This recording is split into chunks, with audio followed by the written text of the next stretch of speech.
내가 써놓고 왜 이러지? 또 울 것 같아. 울컥하실 것 같아서 제가 고맙네, 우리 아들. 선생님 역할을 떼는 거라고. 그런 게 이제 우리나라 교육의 진짜 문제죠. 저녁에 집으로 돌아오면 언제나 셋째는 부재중이었습니다. 현관 마루턱에 팽개쳐 놓은 가방만 있고 아이는 어디로 갔는지 찾을 수가 없었습니다. 저녁 먹으라고 아파트 구석구석을 찾으러 가도 아이는 보이지 않을 때가 많았습니다. 깜깜해지면 그때서야 아이는 새까만 얼굴에 야구방망이를 들고 집으로 들어오기가 일쑤였습니다. 박사과정을 밟고 있던 저는 제 공부로 헉헉거리고 있었기 때문에 아이들의 공부에는 전혀 신경을 쓰지 못했죠. 아들은 그런 엄마 덕분에 매일매일 신나게 잘 놀았고요. 그러던 어느 날 아이들 방에서 시끄러운 소리가 들렸습니다. 방문을 열고 들여다보니 형 둘이서 동생을 몰아세우고 있고 셋째는 주눅이 들어 서 있었습니다. 어떻게 된 일인가 하고 물으니 셋째가 받아쓰기를 제대로 못한다고 형들이 야단을 치고 있는 중이랍니다.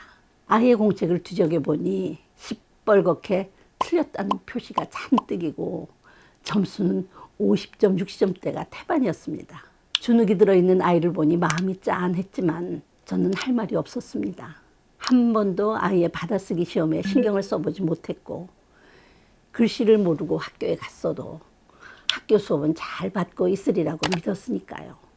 아이의 공책을 보니 한심하기가 그지없었지만 마음을 가다듬고 형들에게 동생이 받아쓰기를 못하면 너희들이 좀 가르쳤어야 되잖아 라고 동생 편을 들며 오히려 형들을 나무랐습니다. 형들은 자기네는 누가 가르쳐줘서 받아쓰기를 잘했느냐면서 글씨를 모르는 동생이 한심해서 죽겠다고 합니다. 둘째는 자기도 엄마가 받아쓰기를 해준 적이 없어서 그냥 책을 보면서 써갖고 그래도 최소 8, 90점은 받았다는 것입니다. 셋째가 글씨를 몰라 서름을 당한 것은 이뿐이 아니었습니다. 초등학교에 들어간 지 얼마 안 돼 하루는 학교에서 돌아온 아이가 6.25에 대해 감상문을 써가야 한다고 했습니다. 저는 글씨를 읽을 줄도 모르는 아이가 어떻게 감상문을 쓴담? 하면서 1학년 선생님의 어처구니 없는 과제에 의아해했습니다. 며칠이 지난 후 아이에게 너 감상문 썼니? 하고 물으니 아니 하고 덤덤하게 대답을 했습니다. 또 며칠이 지나서 다시 감상문을 썼냐고 물었더니 대답을 않고 시무룩하게 서 있던 아이가 벌컥 울음을 터뜨렸습니다. 엄마는 나빠. 다른 아이들은 다 글씨를 아는데 나만 글씨를 모른단 말이야. 글씨를 모르는데 어떻게 감상문을 써?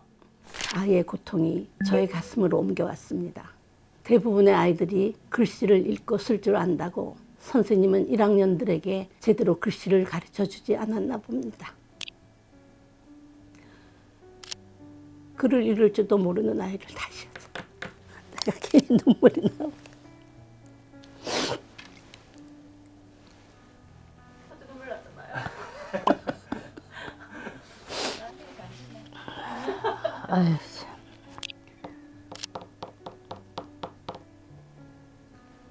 고맙네, 우리 아들. 갈까요? 아이의 고통이 저희 가슴으로 옮겨왔습니다. 대부분의 아이들이 글씨를 읽고 쓸 줄 안다고 선생님은 1학년들에게 제대로 글씨를 가르쳐주지 않았나 봅니다. 글을 읽을 줄도 모르는 아이가 수업 시간마다 얼마나 답답하고 힘들었을까. 제대로 글씨를 배울 기회도 없었던 아이의 고통을 생각하며 잠시 아이에게 최소 가나다라는 가르쳐 보냈어야 하지 않았나 후회도 해보았습니다. 그러나 내 코가 석자인 바쁜 엄마는 야속하지만 그 후에도 도움을 줄 수 없었습니다. 결국 아이는 홀로서기를 하느라 안간힘을 써야만 했겠죠. 그런데 기적이 일어났습니다. 2학기에 들어서 처음 본 시험에서 올수를 받아온 것입니다. 이것은 기쁨이 아니라 기적이었습니다. 성적표를 던져주고 또 야구를 한다고 뛰어나가는 아들은 실컷 놀면서 기적을 만든 것입니다. 저는 가슴이 뭉클했습니다. 엄마에게 보채지도 않고 엄마를 원망하지도 않고 혼자서 알아서 공부를 해준 아이가 너무나 고마웠습니다. 한 아파트에 살던 제 절친은 제가 아이들 공부에 너무 신경을 쓰지 않는다면서 제 대신 아이들 공부 걱정을 많이 해주었습니다. 그 친구가 저희 아이의 성적표를 보더니 이것은 온 아파트에 광고를 해야 한다고 했습니다. 저희 아이가 매일 밖에 나와서 잘 노는 것을 아파트 사람들이 잘 알고 있는데 공부 안 하고도 올수를 받았으니 동네방네 자랑을 해야 한다고 했어요. 그러고 보니 그때만 해도 아파트 놀이터에 아이들이 북적북적 했네요. 한글을 몰라 그렇게 형들에게 구박을 받던 셋째는 4학년 때 엄마 따라 미국에 가서 영어를 못해 또 고생을 했습니다. 제가 한국에서 박사과정 종합시험을 치른 후에 다시 하버드에서 박사과정을 밟게 되어 아이들을 데리고 미국에 갔죠.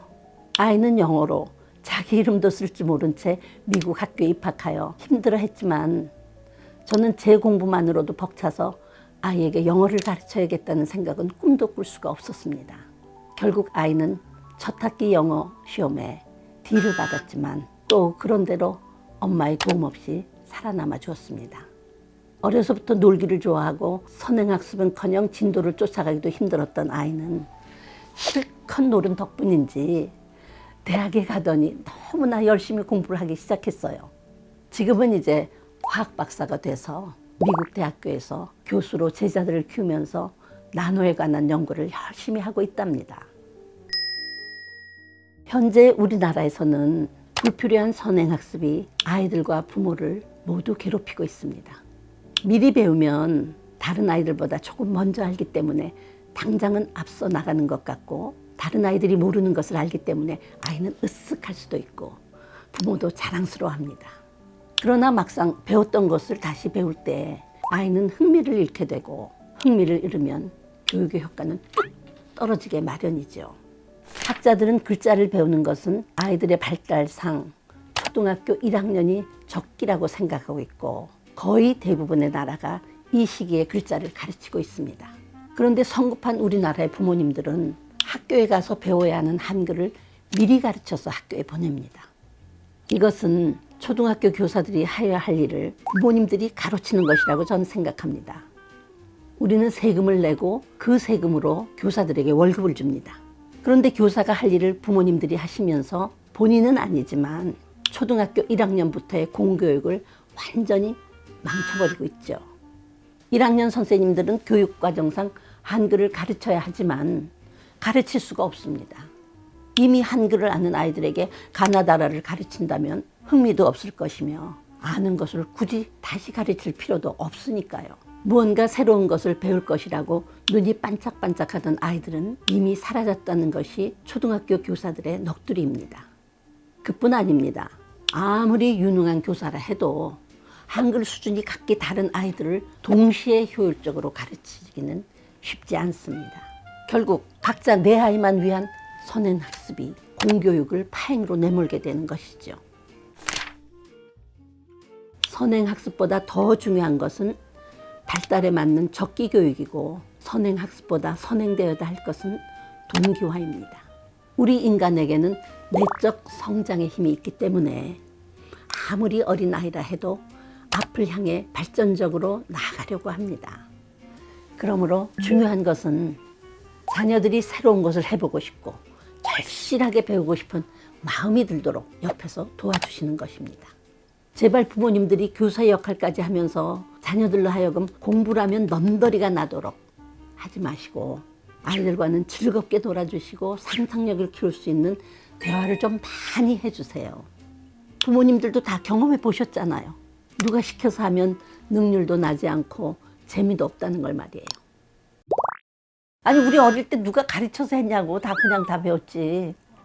우리나라 엄마들은 아주 완전히 머릿속에 지금 아이는 우리가 끌고 가야 된다고 생각하잖아. 아니죠. 그러니까 아이들이 힘들고 엄마가 힘들지. 엄마는 힘들지 않아야 돼. 그냥 먹이고 입히고 하는 데만 힘들라고. 자기 커리어에 신경을 쓰라고. 그 집 애들은 가르치지 마. 네.